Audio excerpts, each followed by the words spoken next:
She said it like a joke. But she didn't laugh. We were standing in her kitchen, light slanting in through the blinds, cutting across her face in thin silver stripes. The hum of the fridge was the only sound between us. She just refilled her glass of water, one hand resting against the counter, the other idly tracing the rim of the glass like she was trying not to say something. I shouldn't have been there that long. I was just dropping something off for her daughter.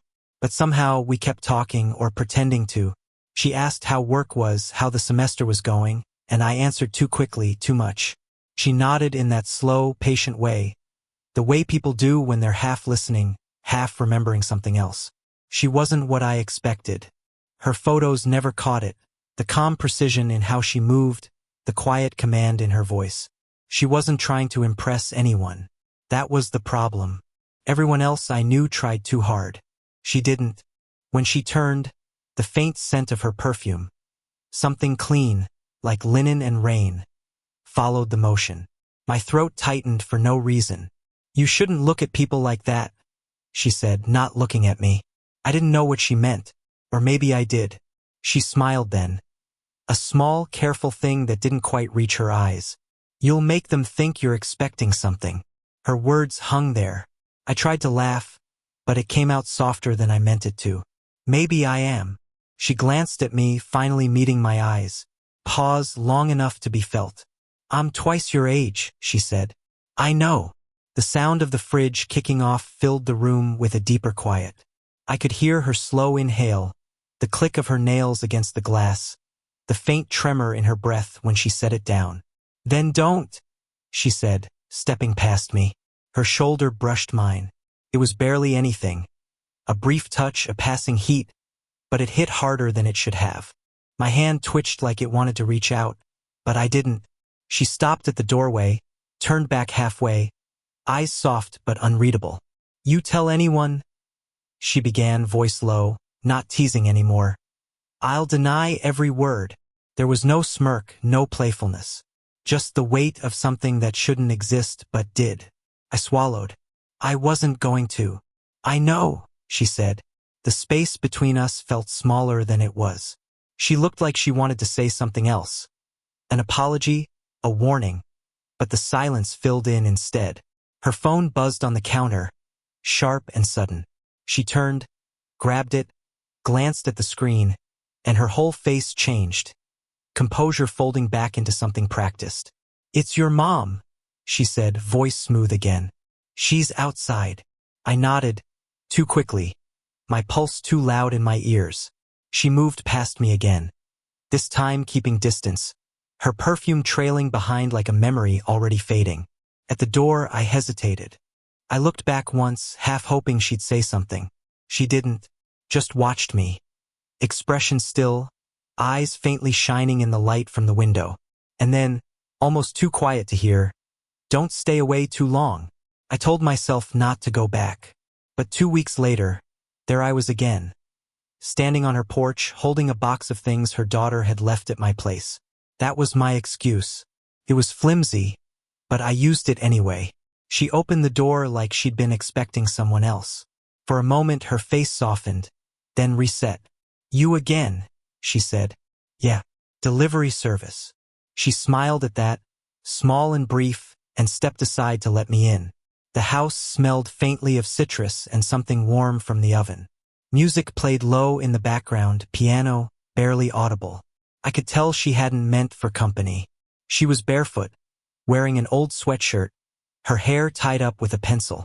"Sorry," I said, setting the box on the table. "For what?" "For interrupting whatever this is." She glanced at the oven timer, shrugged.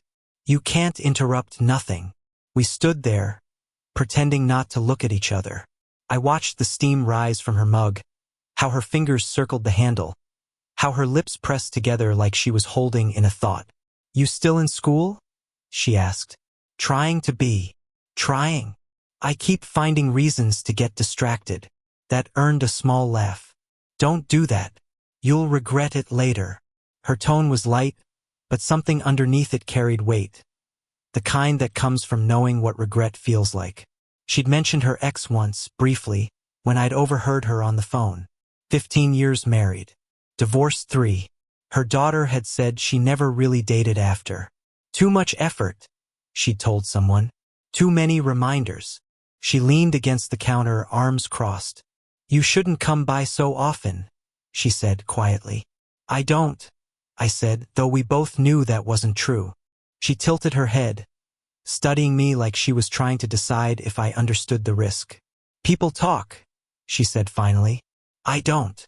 That's not the point. Silence. The air between us seemed to shift, heavier somehow. She reached past me to grab something from the shelf, her hand brushing the back of my shoulder. Light, accidental, but not really. My skin prickled. I turned, slower than I should have.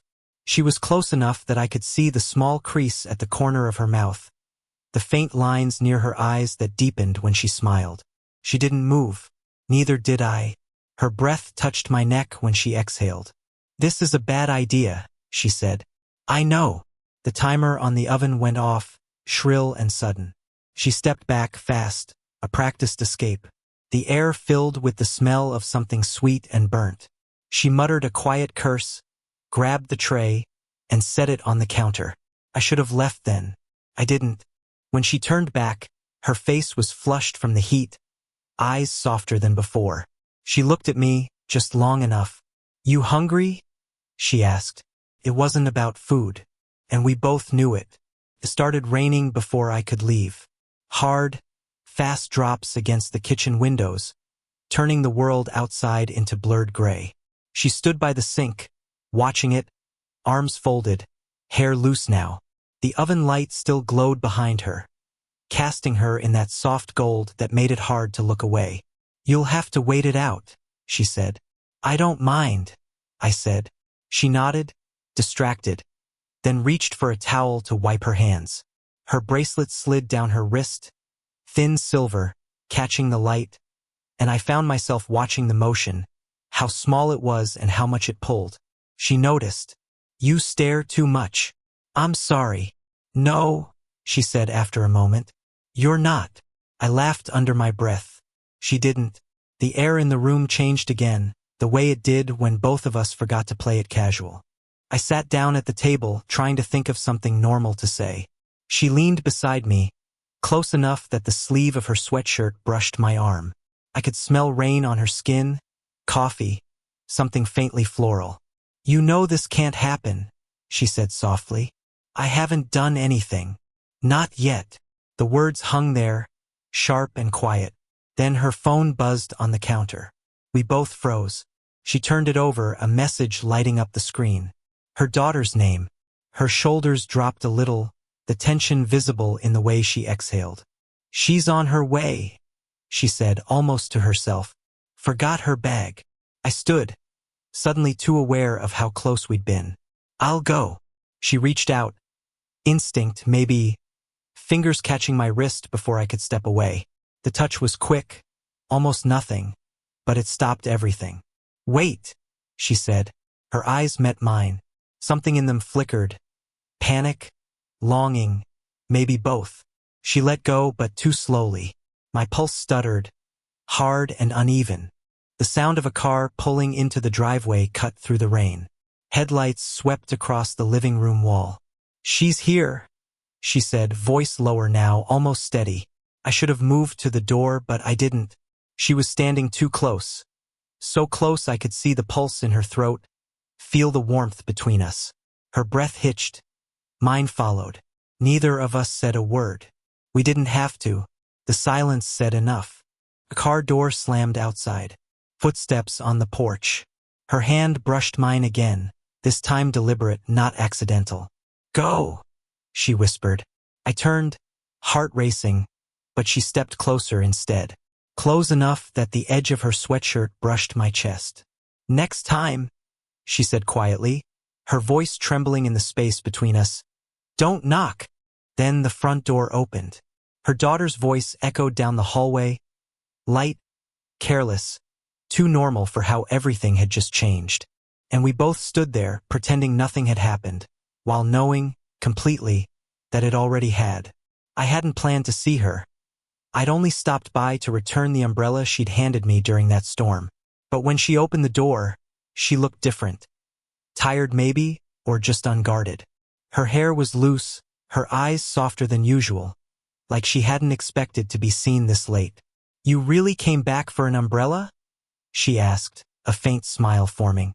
Guess I needed an excuse. She didn't move aside right away.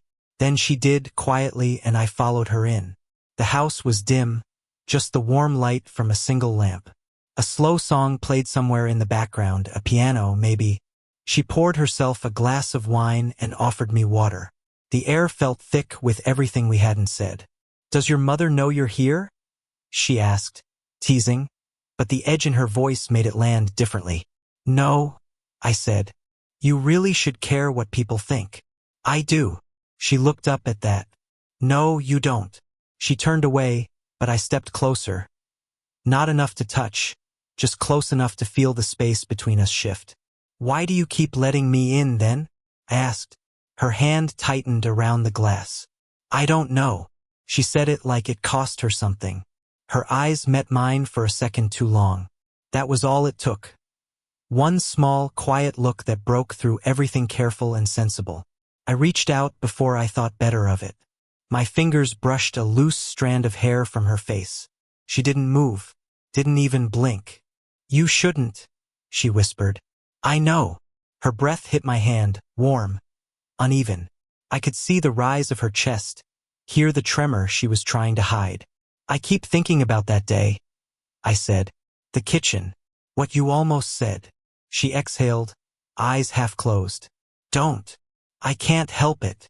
For a moment no one moved. Just the sound of the clock ticking faintly, the soft hum of the refrigerator, her breathing catching once before she looked up again. "This isn't fair," she said, voice breaking slightly. "You have no idea what this could ruin." I took a step closer anyway. "Then tell me to leave." She didn't. Her fingers brushed against mine. Slow, uncertain, deliberate. The touch was feather-light but electric, enough to make every thought scatter. "You shouldn't want me," she said. "Too late." Her lips parted, just enough for a breath to slip out, shaky, unsteady. She leaned in a little, so close I could feel the warmth of her skin, smell the faint scent of her perfume. A second passed, then another. The space between us narrowed until there wasn't any. And just as her eyes flicked down, the sound of a door creaked open down the hall. We froze. Her breath caught, barely audible, as footsteps echoed softly toward us. Then she whispered, voice trembling but calm, "Don't move." The sound down the hallway wasn't her daughter this time. It was her ex-husband's voice. I froze halfway to the living room as he called her name, casual, like he'd been here 1,000 times. He must have come in through the side door, the one that never locked right. Her whole body went still. "Stay here," she whispered. I watched her walk out, her back straight, hands clenched at her sides. The calm in her voice didn't match the tremor in her shoulders. "I told you not to come here," she said somewhere out of sight. "You don't answer your phone," he replied. "And you're not exactly hard to find." I could hear the shift in his tone. Half smug, half bitter. He'd been drinking, maybe. I didn't move, couldn't. Their voices blurred through the wall. Words like, "Still your house," "My daughter," "We're not doing this." Then silence. Long enough to make me think he'd left. When I finally stepped into the hallway, she was standing by the front door, arms wrapped around herself, breathing hard. The porch light outside cut across her face, highlighting the streak of moisture at the corner of her eye. "He still has a key," she said before I could ask. "You should change the locks." She gave a faint, tired laugh. "You think it's that simple?" Her voice broke on the last word. I took a step closer, then stopped when she shook her head. "Don't," she said, softer this time. She turned away, pressing a hand to her temple, like the whole night had finally caught up. "I told him I was alone," she whispered. "And I meant to be. I swear I meant to be." "I know," I said. When she looked at me again, there was something different in her eyes. Guilt, maybe, or fear of what she wanted to admit. "I shouldn't have let you stay that night," she said. "I didn't stay." But you should have left sooner. Her words hit hard, not cruel but sharp with honesty. She brushed past me on her way to the kitchen. Her sleeve grazed my arm. My hand almost reached for her without thinking. Why does it matter so much what it looks like? I asked. Because it already looks wrong, she said, turning back. He saw your car outside last week. Asked if I was seeing someone. I went quiet. The air between us changed again. Closer, heavier. What did you tell him? I asked. Her mouth opened, then closed. That it was nothing, she said finally. Was that a lie? She looked at me for a long time, too long. The silence was her answer. The rain started again, tapping against the windows like it wanted to be noticed. She took a step closer, close enough for me to see the faint tremor in her jaw, the pulse in her throat. Then she said, barely above a whisper, if I let this go any further, I won't be able to stop. She waited for me to speak, but I didn't. I just nodded once, slow, certain, and stepped toward her. It was late when I saw her again. She'd asked me to stop by, said she wanted to return the book I'd left. That was the excuse this time. But the moment she opened the door, I knew neither of us believed it. Her hair was damp, still drying, her sweater hanging loose at the collar. There was no music, no pretense. Just quiet. I almost didn't call, she said. I almost didn't come. We both smiled, but it didn't last. The air between us carried too much of everything we hadn't said. She led me inside, to the same kitchen, the same narrow space that always seemed to pull us closer. She leaned against the counter, arms folded, eyes lowered. You were right, she said finally. About what I told him. What part? That it was nothing. Her voice cracked slightly, the truth heavy in it.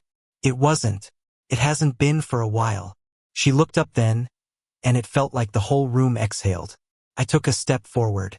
She didn't move back. You think this will end well? She asked quietly. No, I said. But I don't care anymore. Something in her face broke open at that. Not a smile, not tears, just release. She reached out, hesitating halfway, fingers trembling before resting against my chest. The warmth of her touch went straight through me. My breath caught. You make me feel stupid, she said, half laughing. Like I'm 20 again. Like I don't know better. Maybe that's the point, I said. Her eyes met mine. Close now, too close. And the silence that followed was louder than anything either of us could have said. She leaned in, just enough that her forehead brushed mine. The contact was small, but it shattered the space we'd been guarding for weeks. I've been lonely for so long, she whispered. I stopped believing anyone would actually see me. I see you, I said. Her fingers slid up, lightly tracing the side of my neck.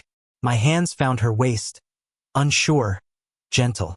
Neither of us breathed for a moment. Then she closed her eyes. The distance between us disappeared. Not in a rush, not in hunger, but in something softer, older, desperate to be real. The kiss didn't last.